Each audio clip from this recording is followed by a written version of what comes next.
সুপ্রিয় দর্শক, বাংলাদেশে দুই রাজনৈতিক দিকপাল শহীদ রাষ্ট্রপতি জিয়াউর রহমান এবং সাবেক প্রধানমন্ত্রী খালেদা জিয়ার বড় সন্তান তারেক রহমান।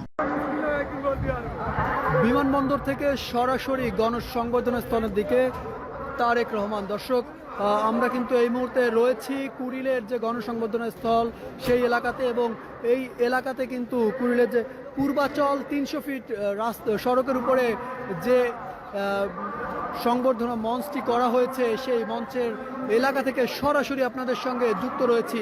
দর্শক, এই সড়ক থেকেই কিন্তু কিছুক্ষণের মধ্যে তারেক রহমান প্রবেশ করবেন এবং দেশি বিদেশি চক্রান্তকারীরা জিয়াউর রহমানকে হত্যা করলে কিশোর বয়সেই বাবাকে হারান তিনি।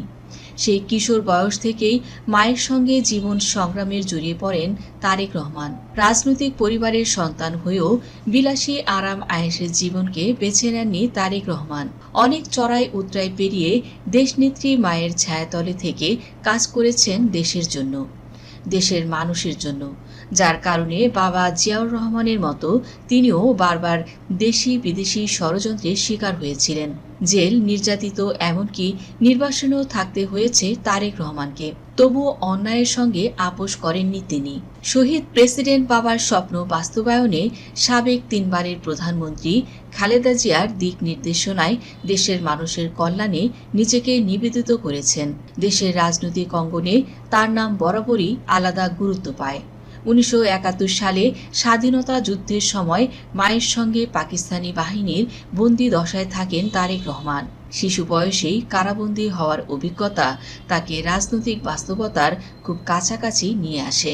ঢাকার বিএফ শাহীন স্কুল এবং কলেজে পড়াশোনা শেষ করে তারেক রহমান ঢাকা বিশ্ববিদ্যালয়ের আন্তর্জাতিক সম্পর্ক বিভাগে উচ্চশিক্ষা গ্রহণ করেন। 1988 সালে বগুড়ার গাবতলী উপজেলা ইউনিয়ন সাধারণ সদস্য হিসেবে যোগ দিয়ে বিএনপির তৃণমূল রাজনীতি শুরু করেন তারেক রহমান।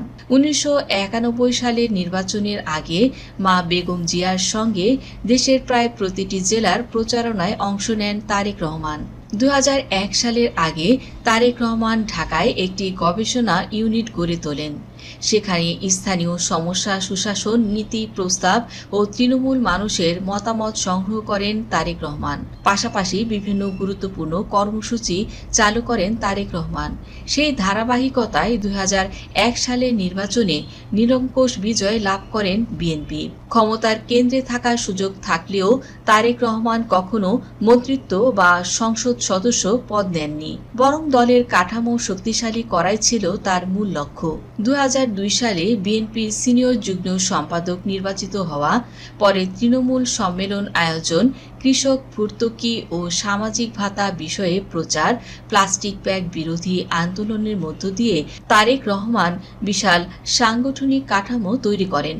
তিনি লিখিতভাবে প্রায় 18,000 কর্মীর চিঠির উত্তর দেন, যা নেতৃত্বের মানবিক ধারা হিসেবে বেশ আলোচিত হয়। কিন্তু 2007 ও 2008 এর 1-11 সরকার তার জীবনের মোড় ঘুরিয়ে দেয়। গ্রেপ্তার, অবর্ণনীয় নির্যাতন তার রাজনৈতিক যাত্রাকে কঠিন করে তোলে।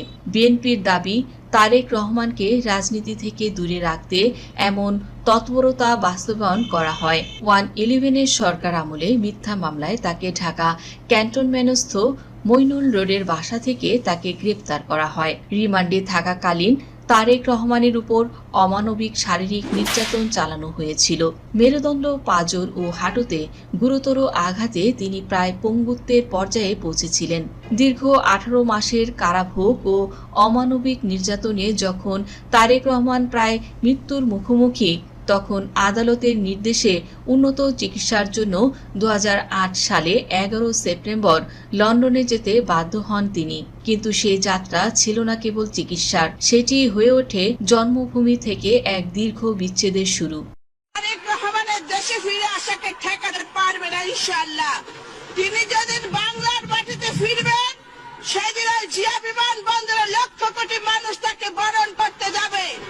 যেই হাত দিয়ে গ্রেপ্তার। আওয়ামী লীগ দীর্ঘ 1.5 যুগ ধরে রাষ্ট্রযন্ত্র, সরকারি মিডিয়া এবং পাঠ্যপুস্তকে তারেক রহমানকে নিয়ে এমনভাবে প্রচার করা হয় যে জনমানসে তারেক রহমান সম্পর্কে একটি নেতিবাচক ধারণা তৈরি হয়েছিল। তার বিরুদ্ধে অন্তত অর্ধশতাধিক মামলা এবং বেশ কিছু মামলায় সাজাও দেয়া হয়েছিল। শুধু তাই নয়, আওয়ামী সরকার দেশের গণমাধ্যমে তারেক রহমানের বক্তব্য প্রচারও নিষিদ্ধ করেছিল। কিন্তু মুদ্রার উল্টো পিঠ উন্মোচিত হয়েছে 2024 সালের 5 অগাস্টের পট পরিবর্তনের পর। নির্বাসনে থাকা অবস্থায় 2009 সালে বিএনপির সিনিয়র ভাইস চেয়ারম্যান নির্বাচিত হন তারেক রহমান এবং ধীরে ধীরে বিএনপির পুনর্গঠনে যুক্ত হন তিনি। 2018 সালে আওয়ামী সরকার বেগম খালেদা জিয়াকে মিথ্যা অভিযোগে কারাগারে বন্দী করেন। তখন তারেক রহমানকে দলের ভারপ্রাপ্ত চেয়ারপারসন মনোনীত করা হয়। তখন থেকে তিনি স্বৈরাচারী শেখ হাসিনার বিরুদ্ধে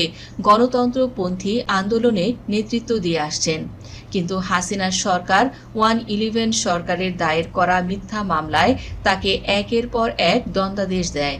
তারপরও সংগঠনের কেন্দ্রীয় নীতি নির্ধারণ এবং নেতা কর্মীদের ঐক্যবদ্ধ রাখতেন তিনি। দেশের বাইরে থেকেও তারেক রহমান রাজনীতি থেকে এতটা বিচ্ছিন্ন হননি।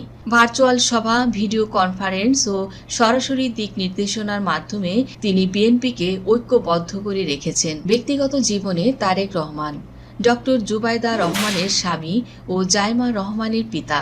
পড়াশোনা, সঙ্গীত, সংস্কৃতি ও পোষা প্রাণীর প্রতি তার অনুরাগ তাকে আরও মানবিক, শান্ত ও চিন্তাশীল চরিত্রে তুলে ধরেন। 2024 সালের 5 আগস্ট পরবর্তী রাজনৈতিক পরিবর্তনের পর তার প্রতিটি বিবৃতি দেশের রাজনীতির কেন্দ্রবিন্দুতে উঠে আসে। রাষ্ট্রীয় নিষেধাজ্ঞা ও অপপ্রচার সত্ত্বেও তারেক রহমান কোটি সমর্থকের কাছে এখনও এক আপোষহীন নেতা। দীর্ঘ 17 বছরের বেশি সময় যাকে ঘিরে অপেক্ষা, আকুতি, অভিমান আর প্রত্যাশা, অবশেষে সেই মানুষটি 25 ডিসেম্বর আজ দেশে ফিরেছেন। তাকে বরণ করে নিতে দেশের কোটি কোটি জনতা এক হয়েছেন। গত দুদিন ধরেই বাংলাদেশের আনাচে কানাচে থেকে আসা কোটি কোটি মানুষ কনকনে শীতে কষ্ট করেই খেয়ে না খেয়ে অপেক্ষমান রয়েছিলেন এই তারেক রহমানের জন্য। দেশ নেতা আসবেন, লিডার আসবেন, এ যেন তাদের একটি স্বপ্ন পূরণ হচ্ছে দীর্ঘ 17 বছর পর। এই প্রিয় মুখটিকে বরণ করতে এবং এক নজর চোখের দেখা দেখতেই কনকনে শীতের রাতে না খেয়ে না দিয়ে অপেক্ষমান বাংলাদেশের কোটি কোটি জনতা। এ যেন এক অবিশ্বাস্য দৃশ্য। মানুষের এত অপেক্ষা, অবশেষে লিডার ফিরছেন দেশে, এটা যেন তাদের কাছে এক ঈদের খুশি। তারেক রহমানের এই স্বদেশ প্রত্যাবর্তন কেবল একটি ব্যক্তি বা দলের ঘটনা হবে না, বরং তা হবে বাংলাদেশের জাতীয় রাজনীতির বিশাল ইতিহাস। অবশেষে তারেক রহমান প্রিয় মাতৃভূমিতে ফিরে এসেছেন। তারেক রহমানের স্বদেশ প্রত্যাবর্তন সম্পর্কে আপনার অনুভূতি কি? দর্শক, কমেন্টের মাধ্যমে জানিয়ে দিন। ভিডিওটি ভালো লাগলে লাইক, কমেন্ট, শেয়ার করুন। ধন্যবাদ।